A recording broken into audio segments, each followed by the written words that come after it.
What is going on, peeps? Welcome back to a brand new video. I've made a video previously explaining one of the main problems I have with this car, and it is the gear change. Now, it's a DSG and it does shift obviously faster than a manual. There are some points where I think this car I might as well have a manual, because okay, let's give an example. I'm in third, fourth, so that was just a slight example of what my issue is.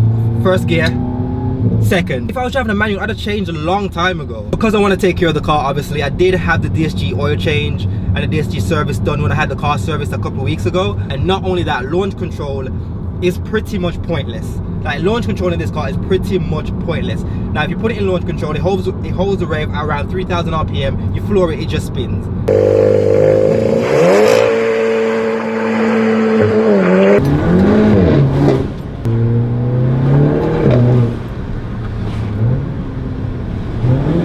Oh wow, that was a good one. Police car up there. So there's sometimes when I'm driving and literally I'll drop it down a cog, I'll drop it down a gear and floor it so I can get the DSG bang, because it's so addictive. And like literally I'd have to bail out before the gear actually changes, even though I've already selected the gear and the bang before the bang even happens, because obviously there might be things in front of me. So like it's just not as instant as I would like it to be.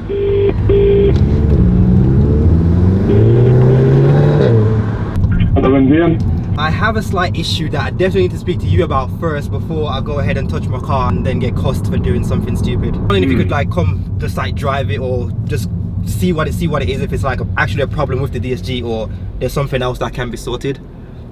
We did do the DSG service on it a couple of months ago, didn't we? Yeah. Okay, yeah, pop in. I'll take over the drive. We'll plug it in and see if there's any concern.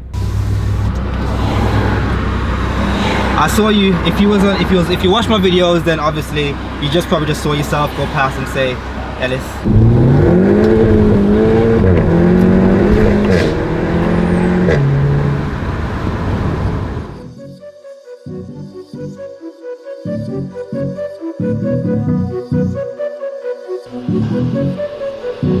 Oh my god. Anyways, as I said, we come down to NVM. We need to go have a drive in the car. I don't really trust you, you know. You don't trust me? The guy who drove my M2. Oh, that's true actually. He baby drives M2. Go check that video out ASAP. I'll leave the link below. Check that M2 video out. It's absolutely savage. It seems to be going in gears alright. I mean, it's shifting fine. Just try manual.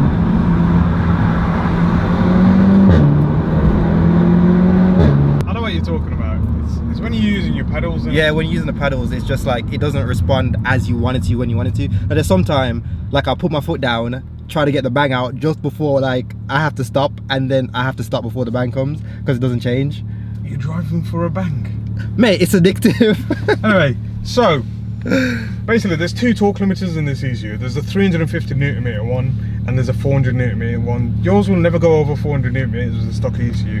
I think you ran 390 Newton meters last. Yeah. So basically it'll always be under 400 Newton meters. When you're shifting in manual mode, it's always trying to limit the torque because your car's got additional modifications that are running a bit more torque than standard. So the actual ECU calculates the torque modelling and sees it's actually more, and it tries to reduce it. So that's why you get that little hesitation.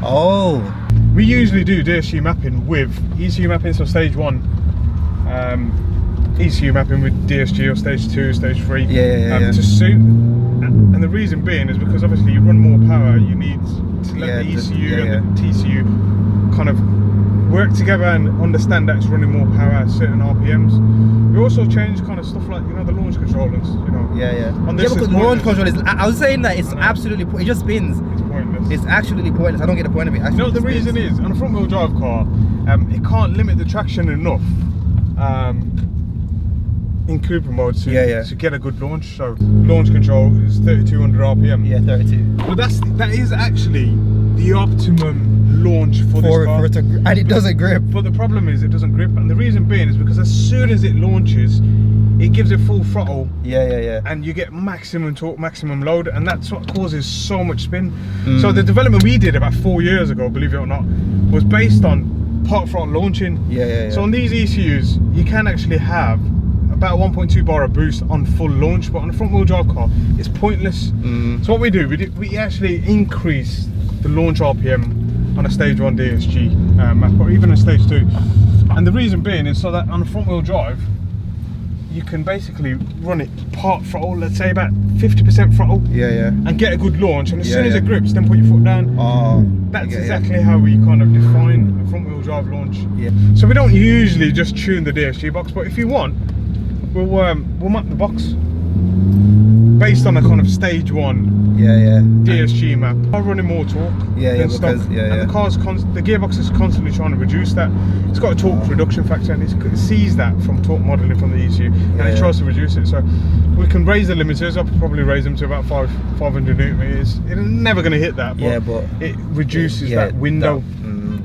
Quite complex, but the main thing is just basically lifting any kind of reductions and seeing how it drives based on that. So it'll be interesting. Like I said, not many people get their box mapped before the ECU, but you're the first, isn't it? I'm special. And cheap. ECU tune goes hand in hand with like the stage 1 remap, so I'm not going to do that today, but I definitely want to get the ECU tune, because with the little sort of modifications that I've done, the exhaust, the air filter, those little powerful, like there's little slide power increase mods, it has upped the torque a bit. So obviously that's what's limiting like the time for like holding back and all that. You heard all the explanations. I had to rewind the video to hear that technical explanation. I'm not really good at that, but we're gonna get that on, and I'm actually gassed to see what it feels like after obviously faster gear change, better launch control. So I've got so much footage of this car in this position right here. It's crazy.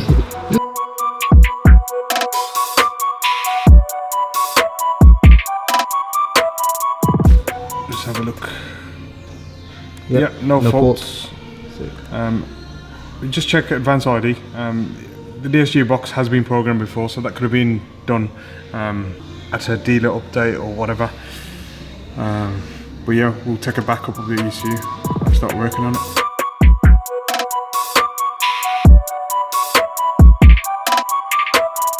So this is completely out of my understanding. This looks like literally so scientific and like detailed that obviously I can't explain all this, but I'll give you guys a look.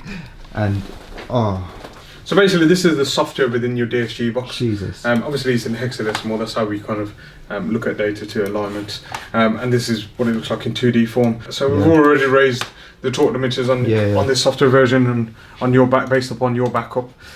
Switching efficiency as well, we've altered so that it switches at a later time. DSG launch control, again, like I said, front wheel drive, we've set it to 4,200 RPM peak, right? And it will make 1.2 bar maximum there. But the problem is, obviously, raising it from 3,200 RPM to kind of 4,200 RPM is silly, but we've also added part throttle launch control. So basically at 50% throttle, you'll be at 3,000 RPM and you'll run like 0.7 bar, and the torque kind of transference for lift, which is basically for launch, will be about 300 newton meters, so you ain't going to spin up the line. Once you've got full grip, you can put your foot down and then shift manually first, second, third. So basically we designed it for quarter mile and launching properly, and we spent like 6 months going back and forward to Santa Pod. Back then it was Shakespeare as well. Shakespeare's closed now, and we did all our development based on that, and we've also transferred it over to the S3 and the Golf R, obviously, the knowledge and what we've picked up on it.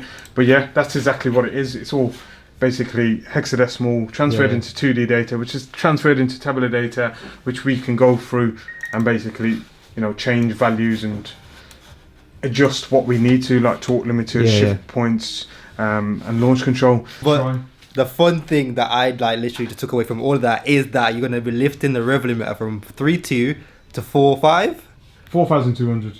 Oh, so that means it's good. The Lord's like on the rev, it's going to sound like, oh my God, I can't wait for that. I just want to hold it. But that's not what we do. Yeah, but that's going to be sick anyways. So we can do a part throttle. Yeah, but that's going to be, it's going to sound better anyway. Oh my God, I can't wait for that. I actually can't wait for that.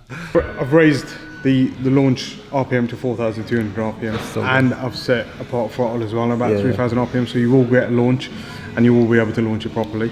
I've increased the torque limiters from the soft torque limiters from 350 newton meters and the 400 newton meter torque limiter. You ain't gonna, obviously, you're not gonna run more than that, but the thing is, when you're putting your foot down, for example, when you put your foot down hard in third gear, that torque limiter is always trying to reduce it. So if you raise it, it's never going to reduce it, and it'll just allow the engine to run the power it wants to run, basically. Like I said, no one's ever done this. Yeah. You're the first to kind of ask for a DSG tune on a stock ECU, but it'll be interesting to see what you think of it. Yeah. Oh, bro, it's gonna be sick.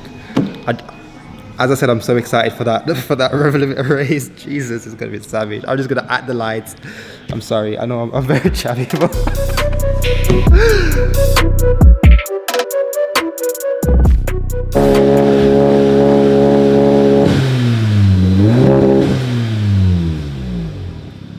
damn. So we're gonna go back out for a drive now. We're gonna start off in comfort, and then we're gonna wake our way up, and then I'm gonna just so he can talk me through how everything all works. I mean, it works the same, but obviously you get his explanation, so I don't do anything stupid, and then I'll go for a drive, and just can't wait. So you know that hesitation you get at the roundabout? Yeah. That'll be gone. Oh, no way. No way. You have a look. Nah, that is actually like a thing. In comfort mode, Yeah. you're shifting. Look, we're doing what, 30 miles an hour, and it's shifting. And it's gone to 5th. Nice and easy. No way. So you get The more thing is, I miles didn't to go. even get to mention that, because I was always saying I'm sure that would increase like the MPG or whatever, because it's always down low. And that's development that we did for it. that is crazy. Like I've always been saying, I'd guarantee if this thing gets like sorted where I can get like a custom gear change, where like in 5th gear, I mean, like if I'm driving at 30 miles an hour, it's up to like 5th or 6th gear. Like normally 30 miles an hour you're in 3rd or 4th, and it's just not economical when you want to be economical. So that is I didn't even know that. It didn't even mention that at the start, so that's actually sick. Yeah, shift points That is we actually set sick. in drive, sport and Cupra. If you have a look, we'll put it in sport mode now. Yeah. You'll notice that I've set the shift point so that it shifts a bit later on more load. So like part throttle before, you used to kind of hold Yeah. like 4,000 RPM, Yeah. and it's pointless. Yeah. Oh my days, that's actually crazy. I'm being 100% serious. That was always an issue. Like I'm like, okay, you can change now. I'm not on it. You know what I mean? I'm not on it, so you can change now. Just like it's always needed that bit more of like education. Like, can you change, please? Yeah. That is crazy. Why didn't you tell me this? I'm even more excited now. That's all that's been done. Also the sport mode, because of the increased idle, you do get a bit of jerking sometimes, don't you? A low RPM, Yeah. you're moving. That's taken away from the mapping. So look, no hesitation at the roundabout. I can't wait to experience that for It's myself. already in 2nd gear. It's not hanging around. It increases basically your, how do I explain this? The RPM it downshifts that. Based on throttle, based on brake pedal response. Yeah. So basically, if you slam on the brakes, Yeah. right, Just boom, boom, boom, boom, boom. It'll notice that. Oh, and it'll that's reduce. sick. You know, like an F1 car, when you hear it down, it's like dun dun dun. It just sounds sick. Would you put it in manual mode, right? Yeah. Increase your shift point as well for Tiptronic, which is manual mode. So it's at 6,800 RPM instead of 6.6. So like, see that you're using full rev range now. Yeah, and and that's not with you changing it. Yeah, that's like auto. That's it. DSG box is an amazing tool from factory. It's not, we're not, you know, Yeah, not bashing it disregarding or that. anything. Yeah. But Can the be better. improvements that we made specific to Cupra, especially Cupra and Golf GTI, obviously front wheel drive, performance pack and non-performance pack. That's where we did our development on. Hey. But first I want to show you something. The first gear, put your foot down, what happens? No! It doesn't bug back up.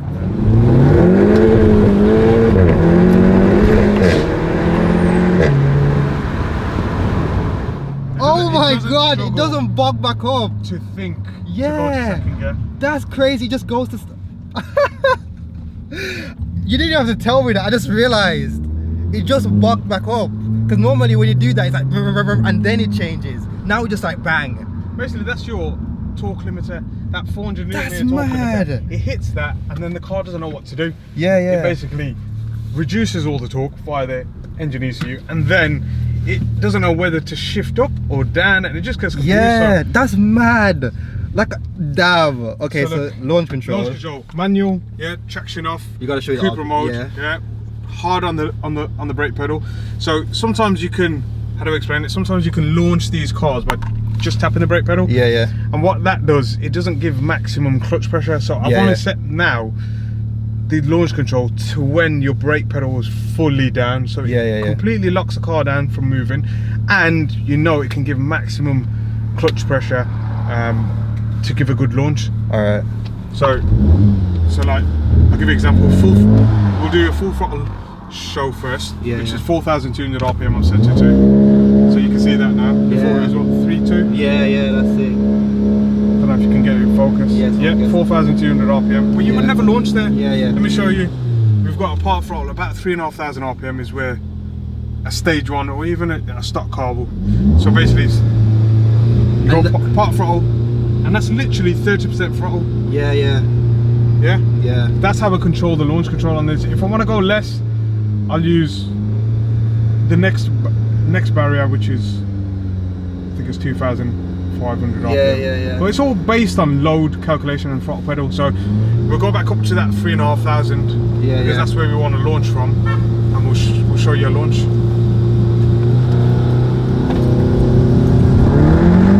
That's mental. That is actually I'm not even lying. That is mental. Zero wheel. That is mental. There's no wheel spin. There's literally no wheel spin, and then when it's time to go, it just flies.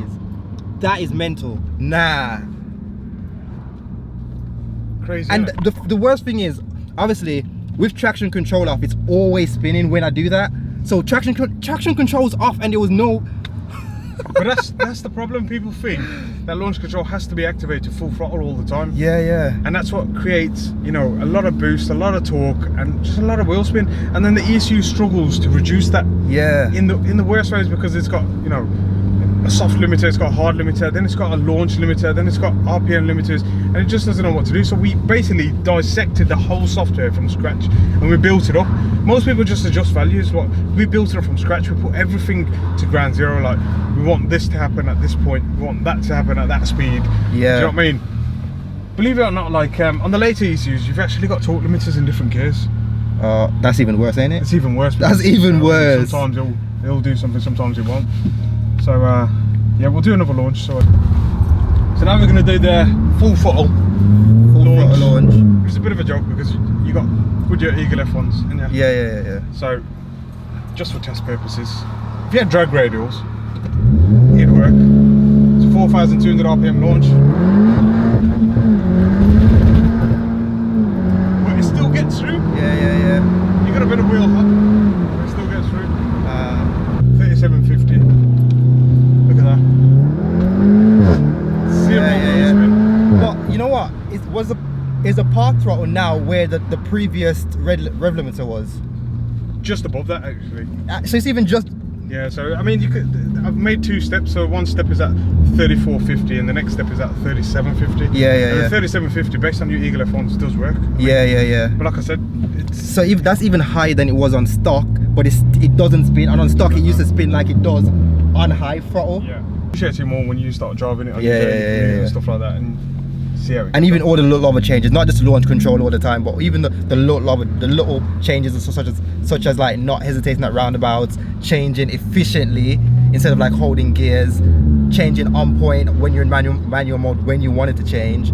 Even those little things are obviously going to make the driving experience a lot better. Actually quite lucky because no one really appreciates the development we do on the ECU mapping. They just say, yeah, it's just a DSG map, but it's not. We spent a lot of time with it. And you can see the difference that it makes. And you can see that obviously most people go with it when they get an ECU map and they just presume, you know, it's part of the process, but it wasn't. It was a separate process, and we did it, you know, in the sense to maximize the performance and the efficiency of the vehicle.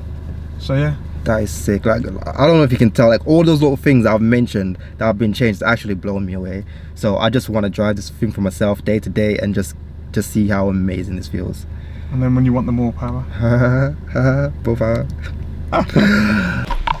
Bro, so as I said, I just want to go and drive this now. Thanks so much to NVM for sorting me out with this. I mean, as I said before, like obviously the issues with the gear change was really annoying me, and this is just a fix. So I want to go drive and I've experienced it for myself, and then I'll give you my feedback in a later video. But obviously you guys can see from like now how actually sick this actually is. Like I can't wait. I'm blown away. Thank you, bro.